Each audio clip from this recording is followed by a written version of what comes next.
All right, so we've got the 3 top challenges that busy professionals face with their fitness that you wrote in better handwriting than mine on the board here. So the number one that we have is time for the gym. This is one of the number one things that stops people from getting in shape when they have a very busy schedule. So the issue there is that most of them, they think that in order to work out, they need to set aside 2 hours realistically, because an hour to work out, but then also half hour to drive to the gym and get back, so 15 minutes each way.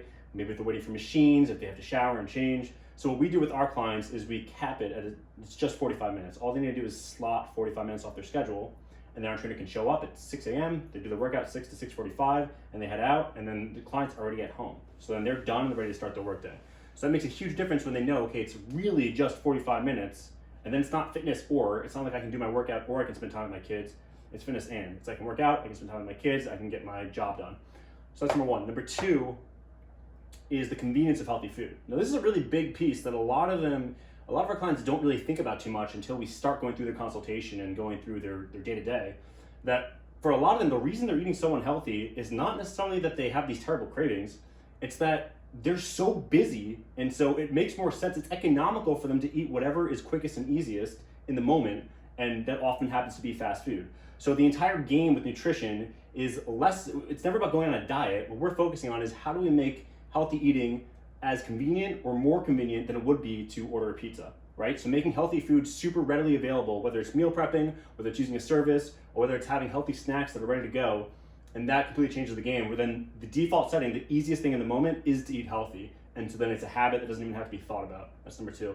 Number three is the prioritization. So what happens with these busy clientele is that very often their fitness, it gives way to the other important things in their life, like their family or their work, which are very important things. But the problem is that they know that in order to give their best at their career or to give the best to their kids, their family, they need to invest in themselves. They need to take care of themselves. So it's basically like if your cup is, in order to fill somebody else's cup, your cup has to be overflowing. That's the analogy I like, because it really applies here. Like they have to be their best selves to give to everybody else around them.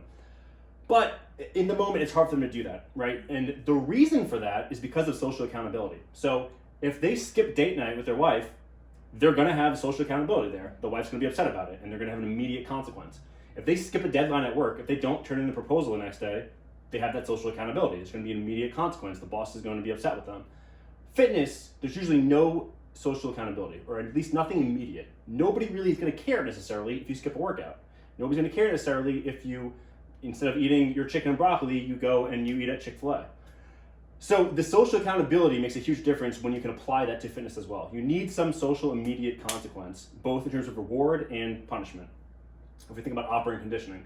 So with our clientele, the idea is that by having not just somebody who's showing up a couple times per week to give you a workout, but a real coach who's working with you day to day, talking to you in between sessions, and who's pumped up when you follow through with your workout, follow through with your nutrition, and then also by joining kind of the tribe that we have in Facebook, it makes a very, very big difference, because then it matters. It matters in the moment. And then if we solve all three of these things, that's why we see the results that we do with our clients, that it's not just a short-term thing, but if we hit these dead on, then it ends up being a lifestyle change, and then we can make ourselves obsolete and get to the point that our clients no longer need us. They can make it last long-term because they've attacked it at the source.